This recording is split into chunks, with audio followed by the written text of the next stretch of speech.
Welcome to exam विवेचना। तो दोस्तों, ये हमारा जो पीजीटी हिंदी के क्वेश्चन पेपर को हम डिस्कस कर रहे हैं, ये सेकंड पार्ट आपके समक्ष लाया हूँ। तो आराम से देखिएगा, जो भी प्रश्नों के उत्तर बताऊंगा तो उनको आप अपने हिसाब से एनालाइज भी कर सकते हो। ठीक है, तो जितने भी प्रश्न के उत्तर दे रहा हूँ ये हमारे निजी प्रयास हैं। मुझे लगता है कि यही होने चाहिए, क्योंकि अधिकतर प्रश्न वही पूछे गए थे जो हमने पहले भी डिस्कस किए हुए हैं। तो हिंदी वाला पोर्शन उतना मुश्किल नहीं था, उसका था, पर ये समझ वाले क्वेश्चन थे। ज़्यादातर तो डायरेक्ट प्रश्न ही पूछे गए हैं। जैसे कि ये देखिए, पूछा गया है सखी संप्रदाय एक शाखा है, तो बताना था सखी संप्रदाय एक शाखा है किसके अंतर्गत? निम्बार्क संप्रदाय की। सी यहाँ पर सही विकल्प होगा। अगला जो प्रश्न यहाँ पर पूछा गया है, विलियम वर्ड्सवर्थ काव्य भाषा के संदर्भ में पक्षधर नहीं थे। किसके पक्ष में नहीं थे विलियम वर्ड्सवर्थ? देखिए, जो विलियम वर्ड्सवर्थ थे ये भाषा पर मानते थे सभी का अधिकार। ये साधारण लोगों की भाषा के पक्षधर भी थे, स्वाभाविक मनोवेग वाली भाषा के पक्षधर में भी दिखते हैं, प्राचीन कवियों की भाषा के पक्षधर में भी, परंतु जो अभिजातीय वर्ग की भाषा थे उसके पक्षधर में ये दिखाई नहीं देते कहीं पर भी। ठीक है, साथ में ये आडंबर युक्त भाषा को भी सिरे से नकार देते हैं, ये कई स्थानों पर दिखाई देता है। तो यहाँ पर उदाहरण मैंने ढूंढा हुआ था, कहाँ चला गया वो, देखिए, जो विलियम वर्ड्सवर्थ हैं ये कविता प्रबल भावों का सज उछलने ये कहते हैं। इन्होंने काव्य भाषा के संबंध में 3 मान्यताएं भी दी थी। क्या क्या? काव्य में ग्रामीणों की दैनिक बोलचाल की भाषा का प्रयोग होना चाहिए, जिससे हमारे ये विकल्प सही होते हैं। दूसरा है काव्य और गद्य की भाषा में कोई तात्विक भेद नहीं है। तीसरा है प्राचीन कवियों का भावोद्वेग जितना सहज था उनकी भाषा उतनी ही सरल थी। भाषा में कृत्रिमता और आडंबरवाद बाद के कवियों की देन है। तो इस तरह से हमारे ये तीनों विकल्प सही हो जाते हैं, परंतु विकल्प एक यहाँ सही नहीं होता है इन तथ्यों के आधार पर। ठीक है, तथ्यात्मक प्रश्न थे ये सारे, हमने आपको वीडियोस में करवाए हुए तथ्य हैं। बाहर से कोई भी प्रश्न नहीं कहेंगे कि बाहर से प्रश्न आया हुआ है। और ये जो 42 है इसे छोड़ देते हैं। जो प्रश्न छोड़ रहा हूँ उन्हें नेक्स्ट वीडियो में करवाऊंगा, क्योंकि देखिए ऐसे प्रश्न होते ही हैं हर एक परीक्षा में जो बहुत ही गहरे पूछे जाते हैं। प्रश्न है उदय प्रकाश की कहानी। सभी को पता है उदय प्रकाश की कहानी कौन सी है, तो ये हो जाएगी आपकी पीली छतरी वाली लड़की। ये उदय प्रकाश की कहानी होगी, विकल्प डी यहाँ सही होगा। अगला प्रश्न देखिएगा, ये भी सिंपल ही था। मृत व्यक्ति के लिए अनुपयुक्त शब्द। तो मृत व्यक्ति के लिए अनुपयुक्त शब्द कौन सा होगा ये बताना है। तो यहाँ पर जो सही होगा, मृत व्यक्ति के लिए अनुपयुक्त शब्द पूछा गया। अनुपयुक्त कौन सा है? देखिए, मृत व्यक्ति के लिए कार्तिशेष भी कहा जाता है, दिवंगत भी कहा जाता है, और कई बार धाराशाही भी कहा जाता है।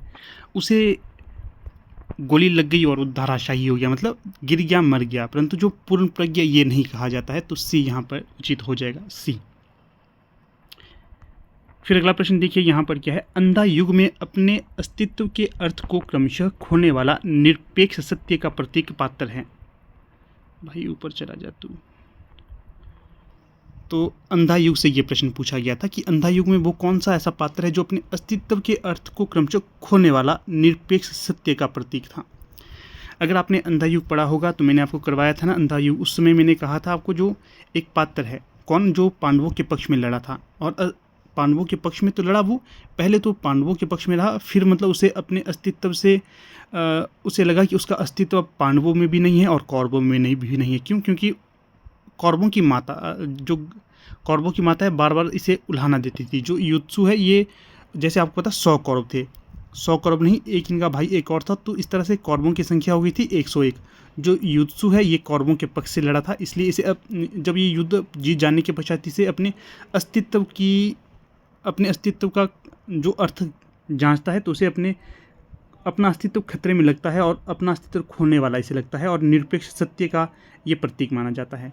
तो सी सही विकल्प होगा, क्योंकि ये हमेशा सत्य के पक्ष में लड़ता था। तो युत्सु यहाँ पर सही विकल्प होगा। ठीक है, अगला जो प्रश्न था यहाँ पर कौन सा है ये प्रश्न? जहाँ तहाँ दगने लगी शासन की बंदूक। देखिए, ये वाला प्रश्न भी मैंने आपको अंतिम समय में करवाया था। कब करवाया था? जब मैंने ये नागार्जुन की पंक्तियाँ लाई थी। खड़ी हो गई चाम पकड़ कंकालों की हूँ, जहाँ तहाँ दगने लग गई शासन की बंदूक। पहले ये पंक्ति आनी थी, फिर ये आनी थी। ये भी करवाया हुआ था आपको प्रश्न, ठीक है ना। पूरी कविता पढ़कर बताई थी मैंने आपको ये वाली। अगला जो प्रश्न है इसमें क्या पूछा गया है, निम्नलिखित में से तत्पुरुष समास के अंतर्गत आता है, तो बताना है तत्पुरुष समास के अंतर्गत कौन सा आता है यहाँ पर। तो जो 47 का सही विकल्प होगा कर्मधारी। जो कर्मधारी है ये तत्पुरुष समास के अंतर्गत ही आता है, बाकी अव्ययी भाव, द्वंद्व, बहुब्रीहि ये नहीं आते हैं। इस कारण विकल्प बी 47 का हो जाएगा। अगला प्रश्न देखिए, काफ़ी गहरा प्रश्न था पर मैंने इसकी पूरी कहानी आपको बताई थी वापसी कहानी की, क्योंकि एक एक कहानी हमने अच्छे से डिस्कस की है ना, तो वहाँ पर बताया था। वापसी कहानी में क्या कहा गया है, वापसी कहानी में रिटायर होकर उत्साह से घर वापस आए गजाधर बाबू चीनी मिल में नौकरी करने चले जाते हैं। क्यों चले जाते हैं, ये एक तरह से स्टेटमेंट बेस्ड क्वेश्चन आपको दिए गए थे। पहले ऐसे प्रश्न नहीं पूछे गए हैं किसी भी परीक्षा में, परंतु जो कहानी को अगर समझ जाते आप तो आपको पूरी जानकारी हो जाती। क्यों चले जाते हैं वहाँ से घर से वापस, क्योंकि एक तरह से देखिए वे अनुभव करते हैं कि उनका अस्तित्व घर के वातावरण का हिस्सा नहीं बना। क्यों नहीं बना सके, क्योंकि इसमें देखिए ज़्यादातर सी और डी में इसमें थोड़ा सा द्वंद्व है। वे बच्चों और पत्नी की अवहेलना से त्रस्त हो जाते हैं। ठीक है, बार बार इनकी अवहेलना दिखने के लिए मिलती है, बच्चे और उनकी पत्नी बार बार उनकी अवहेलना करती है। ठीक है, तो सी यहाँ पर संभावना है कि ये सही हो जाएगा। बाकी विकल्प देख लेते हैं। वे घर के आर्थिक अभावों की पूर्ति करना चाहते थे, गलत, उन्होंने पहले ही पूर्ति कर ली थी। वे अनुभव करते हैं कि घर में उनका स्वातंत्र्य बाधित हो रहा है, गलत, ये भी नहीं है। वे अनुभव करते हैं कि उनका अस्तित्व घर के वातावरण का हिस्सा नहीं बन रहा है, ये भी हो सकता है, परंतु सी की ज़्यादा संभावना है, क्योंकि अवहेलना यहाँ पर कौन कर रहे थे, उनके बच्चे और उनकी पत्नी घर में उनकी अवहेलना कर रही थी। उनका अस्तित्व ही वे स्वीकार नहीं करते थे। वो मानते थे कि जो गजाधर बाबू है मात्र पैसों की मशीन है, इसके अतिरिक्त वो अपना परिवार का सदस्य उन्हें नहीं मानते थे। ठीक है, सी और डी में थोड़ा सा द्वंद्व है यहाँ पर, परंतु सी आप मान के चलिए। अगला प्रश्न देखिए, ये प्रश्न इसको भी मैं छोड़ दूंगा यहाँ पर। नेक्स्ट वीडियो में जितने भी प्रश्न छोड़े गए हैं उनके उत्तर आपको मिल जाएंगे।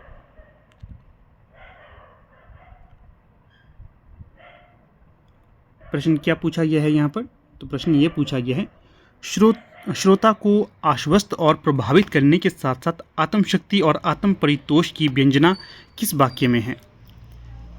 मुझ पर विश्वास रखो, तुम्हारा काम कर दूंगा, इसमें है।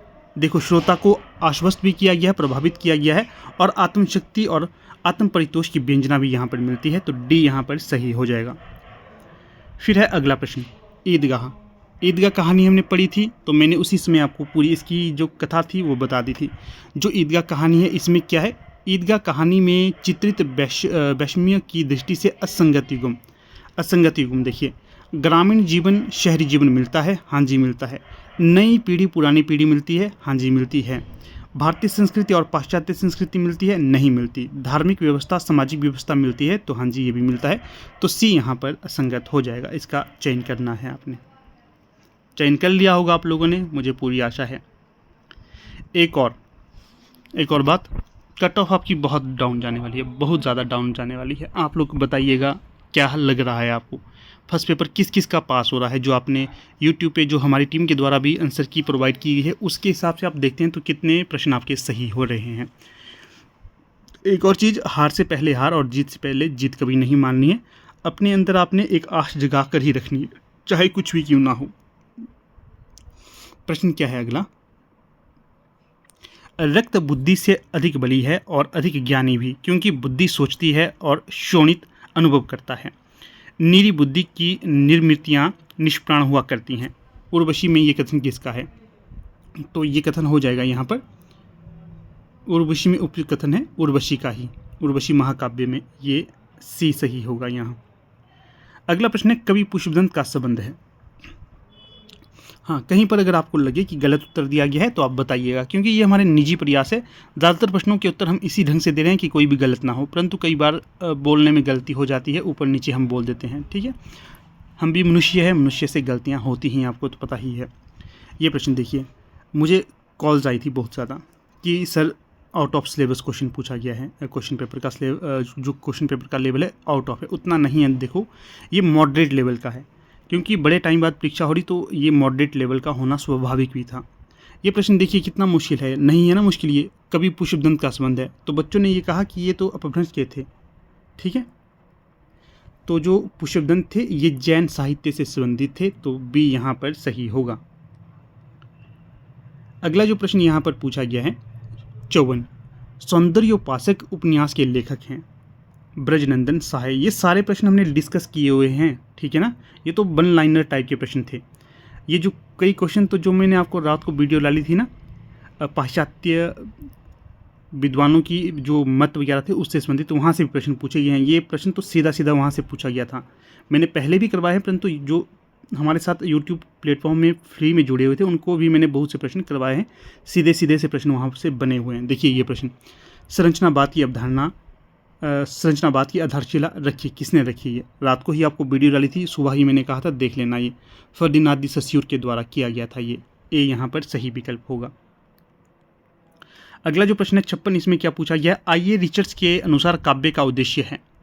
तो आइए रिचर्ड्स के अनुसार, ये भी हमने डिस्कस किया हुआ है, आवेगों की विश्रांति, आवेगों की विश्रांति, ये वाला पूरी तरह से सही हो जाएगा यहाँ, बाकी के उचित नहीं है, ठीक है, डी सही होगा। अगला प्रश्न देखिए यहाँ पर, ये भी मैंने आपको उस समय जब लेक्चर करवाया था उस समय बताया था, मैं राजभवनों से डरती हूँ क्योंकि उसके एक लोभ से मनुष्य आजीवन मानसिक कारावास भोगता है। अलका का ये संवाद है, जो ये कहाँ से लिया गया? चंद्रगुप्त नाटक से लिया गया है। तो ये कथन किसने किसको कहा था? पर्वतेश्वर के प्रति व्यंग्यात्मक कथन कहा गया था, ये अलका के द्वारा, ठीक है, बी सही विकल्प होगा। अगला जो प्रश्न है यहाँ पर, इसमें क्या पूछा गया है? मल्लिका के भीतर की टूटन के लिए खुद को जिम्मेदार मानने की स्पष्ट अभिव्यक्ति करने वाला पात्र है। जब मल्लिका, जो हमने ये आषाढ़ का एक दिन नाटक किया था उस समय ये चीज़ें बताई थी मैंने आपको कि जो मल्लिका है, मल्लिका और कालिदास, इन दोनों में था प्रेम, एक दूसरे को एक तरह से नायक नायिका ये स्वीकार करते थे, परंतु किसी तरह से जो कालिदास है मल्लिका से दूर चला जाता है और फिर वहाँ पर जाकर शादी भी कर लेता है ये, ठीक है, कालिदास। इसकी शादी से जो मल्लिका बहुत ज़्यादा टूट जाती है और जब कुछ समय पश्चात कालिदास वापस आता है तो इसकी स्थिति देखकर, मल्लिका की स्थिति देखकर ये घबरा जाता है कि मल्लिका के भीतर की टूटन का कारण कौन था? कालिदास था, और ये स्वयं को ये मानता भी है कि मैं ही इसकी टूटन का जिम्मेदार हूँ, ठीक है। तो यहाँ पर ए सही विकल्प होगा। अगला प्रश्न देखिए, इसमें क्या है? कामायनी में श्रद्धा को देखने पर मनु को भय लगती है, कैसी लगती है? वो तरंगों से फेंकी एक मणि लगती है कामायनी में। ये भी चीज़ें आपको बताई हुई थी। अगर आप थोड़ा सा भी सोचकर इस सेकंड पेपर को कर देते ना तो बल्ले बल्ले हो जानी थी आप लोगों की। हाँ, एक और चीज़ ऐसी होती है दोस्तों, बोलना आसान होता है, परीक्षा हॉल के जो प्रेशर में चीज़ों को करना वो बड़ा मुश्किल होता है। चलिए खैर कोई बात नहीं, ये दबाव ही हमें झेलना पड़ता है। जब तक हम इस दबाव को नहीं झेलेंगे तब तक कामयाबी मिलनी मुश्किल हो जाती है। निम्नलिखित में सबसे पहले हुए, तो ये भी देखिए सीधा प्रश्न था ये, दंडी सबसे पहले आए हैं, दंडी। संस्कृत काव्यशास्त्र के अंतर्गत दंडी ही सबसे पहले आए हैं, ये ध्यान रखना है। अगला प्रश्न है, इन मुसलमान हरिजनन पर कोटि हिंदू बारिये, भारतेंदु ने यह पंक्ति किस कवि के प्रति आदर व्यक्त करते हुए कहा था? पहले तो ध्यान रखिए, भारतेंदु की ये पंक्ति थी। मैं कहता था ना हर एक एक विकल्प को, हर एक पंक्ति को ढंग से पढ़िए, तो ये रसखान के संबंध में कही थी ये पंक्तियाँ। किसके? रसखान के संबंध में। ये भी मैंने आपको, जो हम यूट्यूब पे 120 125 प्रश्न आपको करवाते थे ना, उस समय ये प्रश्न बना हुआ था, तो उस समय की ये बात है। सी यहाँ पर सही विकल्प होगा। तो चलिए फिलहाल यहाँ पर हम अपनी वीडियो को समाप्त करते हैं। तो जल्द ही इसका तीसरा पार्ट भी आपके समक्ष लाएंगे। तब तक आप हमारे चैनल के साथ बने रहिए। धन्यवाद।